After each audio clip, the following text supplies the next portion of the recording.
Ingat ka, ito nga yung bag mo. Ingat ka na dun sa ikaw na dyan pumasok. Sige mo, muna. Kulo pa naman kalis na. Sorry mama, I'm late. Ganda mo ba yan? Nag-glow up ka. Okay, class. Kintara, bakit ka na naman dyan? Nag-istorya sa katabi mo na si Kya. Tinatanong niya kasi mo kasi nag-glow up. So may malikuntak ka nito Talaga, nag-glow up na talaga ako. Oh! Wala dito na mag- Oh, panis ka mama. Panis kayo. Very good, Kiara. Pag-glow up mo na talaga. Thank you, ma'am. Panis ka mo, ha? Oh, siya pakikopya rito sa notebook niyo, ha? Hey, gusto. Chat na naman. Ay, nakatapos na pala ng meeting nila.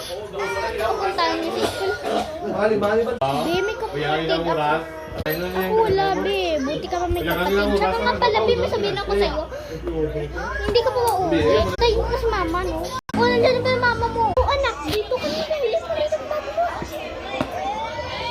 Bye, bye. Sabi mo muna, ma-record na. Ma, tsaka nga pala yung wala ba meeting yun si Kiara? Wala. Pauwi na daw. Ano daw, sugarin na daw natin siya dahil ano daw, half day lang. Inyo may meeting lang kayo eh. Tara na. Alam mo, best, kukopya talaga rito yung ate ko. Malamang berets kayo, kaya talaga mga rich nagkakopyahan. Sa magkakapatid. O, binandiyan na pala si Mami. Mami! Bye! Bye!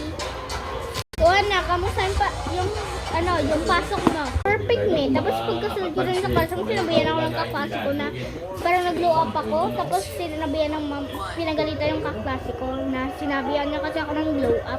Pero sabi ni ma'am, ang ganda ko talaga rin eh. Nagsabihan siya lahat tanis ka dyan, ma'am. Itong cream. Dahil mo na rin yung bag mo. Oh, magkabaliyas na kayo. Kopya-kopyahan kasi tayo kayo eh. Gano'n ba?